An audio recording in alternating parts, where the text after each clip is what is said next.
Hello friends, સ્વાગત છે તમારું મારા કિચનમાં. આજે હું તમારી સાથે શેર કરીશ તલ અને ગોળના લાડુ, જે હું અહીં 2 રીતે બનાવી રહી છું, જે માત્ર ને માત્ર 10 જ મિનિટમાં બનીને તૈયાર થઈ જાય છે. બહુ જ એવી સિમ્પલ એવી સામગ્રી હોય છે અને ખૂબ જ ટેસ્ટી એવા લાગે છે. આ તલના લાડુ જેટલા ટેસ્ટી લાગે છે એટલા હેલ્ધી પણ છે. નાનાથી લઈ અને મોટા બધાને ખૂબ જ ભાવે એવા બનીને તૈયાર થાય છે. અને હા, ઓછા ખર્ચામાં અને માર્કેટથી એકદમ સસ્તા એવા, અને આ ઘરે જ એકદમ જલ્દીથી અને ઝડપથી આ લાડુ તૈયાર થઈ જાય છે. ચાલો રેસીપી શરૂ કરીએ. સૌથી પહેલાં મીડિયમ ગેસની ફ્લેમ પર આપણે કઢાઈ રાખી દઈશું અને તેમાં આપણે એડ કરીશું 1 કપ જેટલા સફેદ તલ. તલને આપણે લો ટુ મીડિયમ ગેસ પર સરસ એવા શેકી લેવાના છે, તેથી તલમાં રહેલો મોઇશ્ચરનો ભાગ છે તે નીકળી જાય અને શેકેલા તલના લાડુમાં ખૂબ જ સરસ એવો ટેસ્ટ આવે છે. તો આ તલને શેકાવામાં લગભગ 2 થી 3 મિનિટ જેટલો સમય લાગે છે. બસ તમારે એ વાતનું ધ્યાન રાખવાનું છે કે હાઈ ગેસની ફ્લેમ પર આપણે તલને નથી શેકવાના, નહીંતર તે જલ્દીથી બળી જશે. માટે તલને આપણે લો ટુ મીડિયમ ગેસની ફ્લેમ પર જ શેકવાના છે. તો તમે જોઈ શકો છો કે તલ આપણા સરસ એવા શેકાઈ ગયા છે. હવે આપણે આ સ્ટેજ પર ગેસને બંધ કરી દઈએ અને તલને એક પ્લેટમાં કાઢી લઈએ. ત્યારબાદ ફરીથી કઢાઈમાં આપણે 1 નાની ચમચી જેટલું ઘી એડ કરીશું અને ગેસની ફ્લેમ આપણે અહીં મીડિયમ પર જ રાખીશું. તલના લાડુમાં આવી રીતે ઘી એડ કરવાથી તેનામાં સરસ એવી શાઇનિંગ આવે છે અને ખાવામાં પણ તે એકદમ સોફ્ટ લાગે છે. ઘી ગરમ થઈ જાય એટલે તેમાં આપણે એડ કરીશું 1 કપ જેટલો ગોળ. અહીં આ મેં સ્પેશિયલ ચીક્કીનો ગોળ આવે છે તે લીધો છે. અહીં તમે કોલ્હાપુરી ગોળનો પણ ઉપયોગ કરી શકો છો. હવે ગેસની હાઈ ફ્લેમ પર ગોળને આપણે સરસ એવો કૂક કરી લેવાનો છે.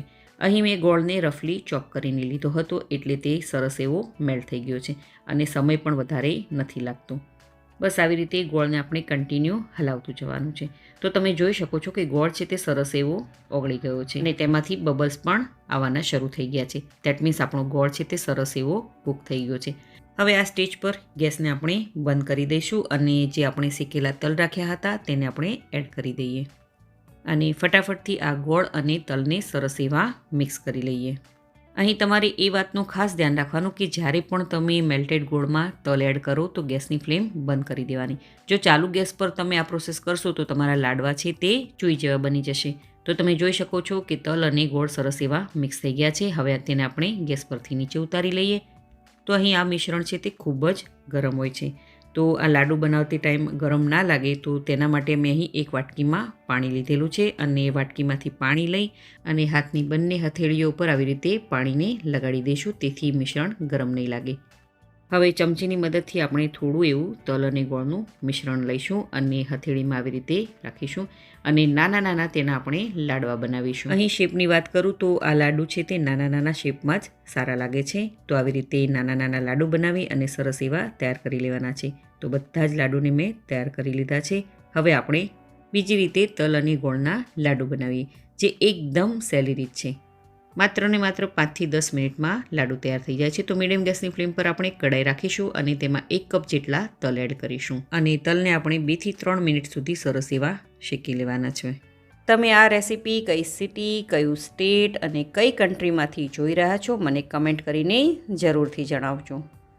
તો લગભગ 3 મિનિટ જેટલો સમય થઈ ગયો છે અને તમે જોઈ શકો છો કે તલ છે તે સરસ એવા શેકાઈ ગયા છે. હવે આ સ્ટેજ પર આપણે ગેસને બંધ કરી દઈશું અને બધા જ તલને આપણે પ્લેટ પર કાઢી લઈશું અને તલને બિલકુલ ઠંડા થવા દઈશું. ત્યારબાદ એક મિક્સર જાર લઈશું અને ઠંડા થયેલા તલને આપણે મિક્સર જારમાં એડ કરી દઈશું. હવે તેની સાથે આપણે 1 કપ જેટલો રફલી ચોપ કરેલો ગોળ એડ કરીશું. ગોળની માત્રા તમે અહીં તમારા ટેસ્ટ પ્રમાણે વધારે કે ઓછી પણ કરી શકો છો. તેની સાથે 1 નાની ચમચી આપણે ઘી એડ કરીશું. ત્યારબાદ મિક્સર જારનું ઢાંકણ બંધ કરી આપણે તેને ગ્રાઇન્ડ કરી લઈએ.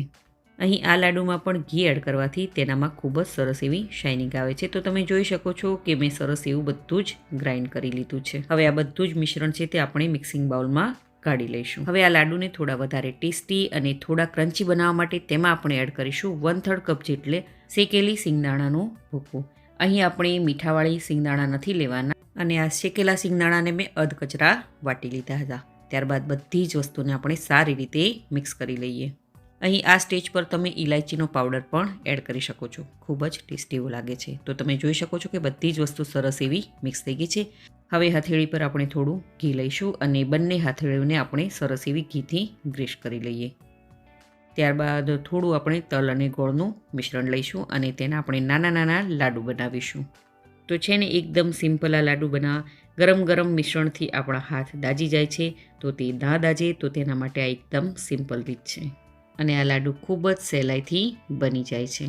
તો આ લાડુ એટલા સોફ્ટ બને છે કે બાળકોથી લઈ અને મોટા બધાને ખૂબ જ ભાવે છે. તો આ ઉત્તરાયણ પર આ બંને લાડુની રેસીપી તમે જરૂરથી ટ્રાય કરજો.